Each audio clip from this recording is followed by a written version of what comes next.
Olá, hoje nós vamos falar sobre o ressalto. O ressalto é o escoamento gradualmente, não, bruscamente variado. Gradualmente a gente já viu, é o remanso. Não confundam, né? Vocês costumam confundir as duas coisas, o gradualmente variado, que é o remanso, com o bruscamente variado, que é o ressalto. Então veja, aqui está o ressalto. Ele sempre vai acontecer quando o escoamento passa por algum motivo de torrencial para fluvial.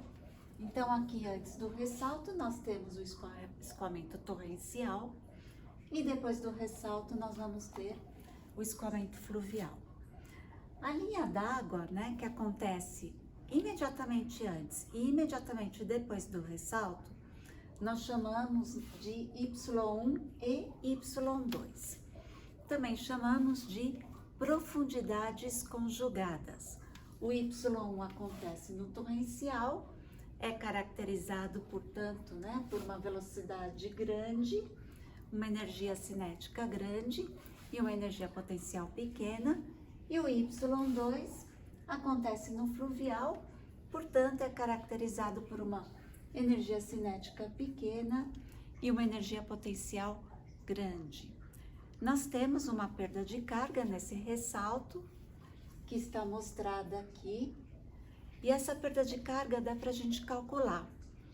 Nós vamos calcular a carga específica em 1, que vai ser Y1 mais V1 ao quadrado sobre 2G, e nós vamos determinar a carga específica em 2, que vai ser Y2 mais V2 ao quadrado sobre 2G. Carga específica em 1 menos a carga específica em 2 vai ser a perda de carga no ressalto. E daí dá para a gente calcular a eficiência do ressalto. Então, a eficiência vai ser essa perda que ocorreu em relação à energia que eu tinha antes do ressalto acontecer, que é a carga específica em 1.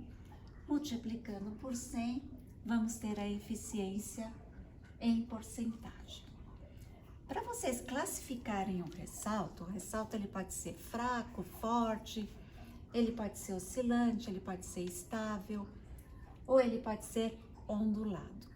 Para fazer essa classificação, a gente tem que calcular o FRUD 1, ou seja, o FRUD antes do ressalto acontecer.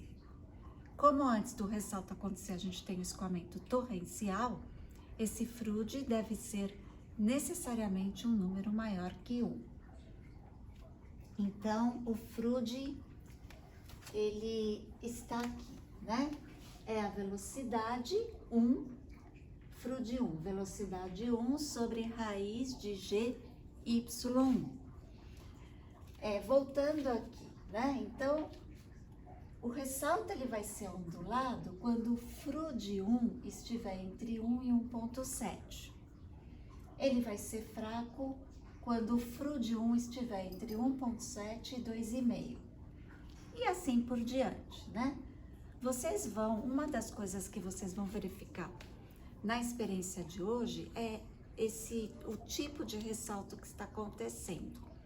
Então, vocês vão ter que calcular o FRUD 1 e vocês vão relacionar com essa, digamos assim, esse sumário que está aqui. E tem na apostila também. O objetivo da experiência hoje é fazer um gráfico, né? É esse gráfico aqui, que vai relacionar a impulsão com o Y. Esse gráfico eu vou explicar para vocês depois que a gente mostrar o ressalto acontecendo lá no canal. Lá no canal nós vamos fazer 2 ressaltos. Um que nós chamamos de posição A, que é um ressalto mais próximo do vertedor, e o outro que nós chamamos de posição B, que é um ressalto mais afastado do vertedor. A gente consegue lá no canal mudar a posição do ressalto, porque a gente consegue mudar o Y2. Qual vai ser o Y2 do ressalto? Vai ser o Y do escoamento uniforme que acontece lá no canal. Como no final do canal eu tenho uma comporta de fundo, se eu levantar essa comporta de fundo, eu aumento o Y uniforme. Se eu abaixar a comporta de fundo, eu reduzo o Y uniforme.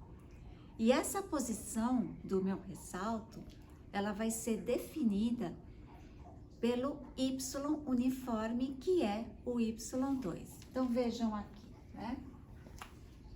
A posição A, que é a posição azul, eu tenho aqui um Y2 maior e o ressalto está posicionado aqui próximo ao vertedor.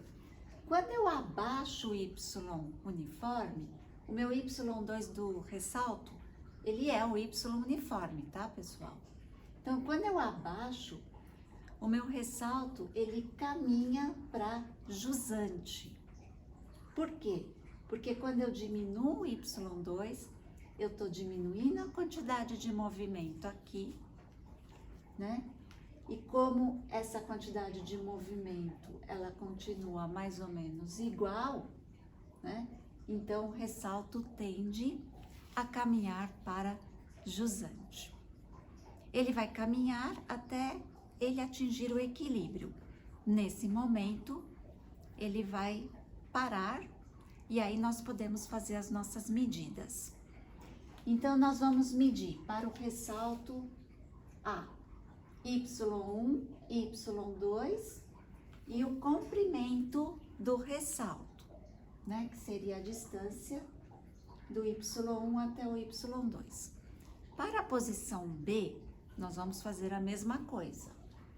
Y1B, Y2B e o comprimento do ressalto para a posição B, tá bom? Então, agora vamos até o canal. Bom, estamos aqui no canal, agora nós vamos colocar o ressalto na posição A e vamos medir o Y1A, o Y2A e o comprimento do ressalto. Bom, ele já está aqui na posição A, vejam.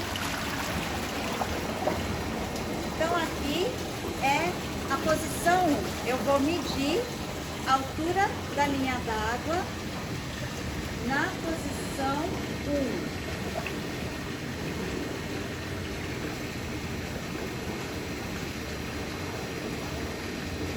É uma linha d'água menor. Então, eu vou fazer isso com a ponta limimétrica. Na sequência, eu vou medir a linha d'água na posição 2, ou seja, final do ressalto, né? Mais ou menos aqui. Aí posiciono. Como eu tenho um pouco de ondulação aqui, eu tenho que posicionar mais ou menos no meio termo, né? Entre a capa da onda e a crista da onda. E faço a leitura da linha d'água.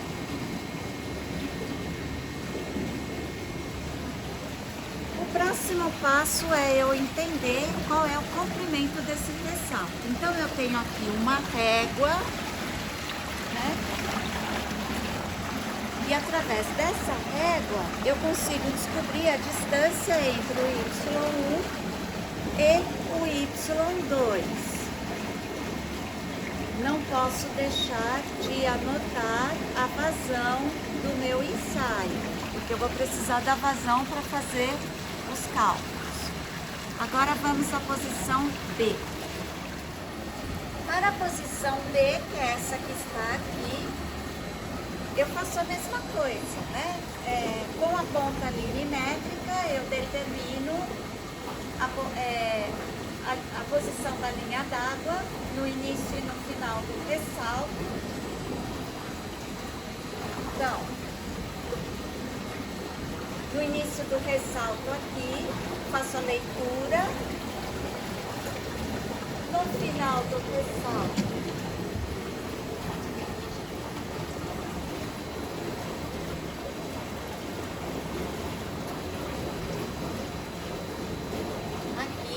faço a leitura também. O próximo passo é determinar o comprimento do ressalto.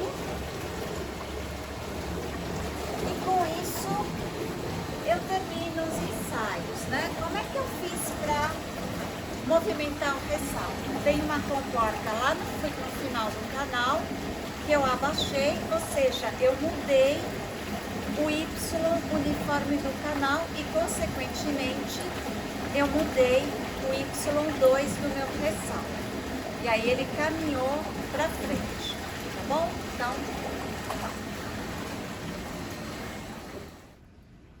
a segunda parte da nossa experiência é o cálculo da impulsão no ressalto.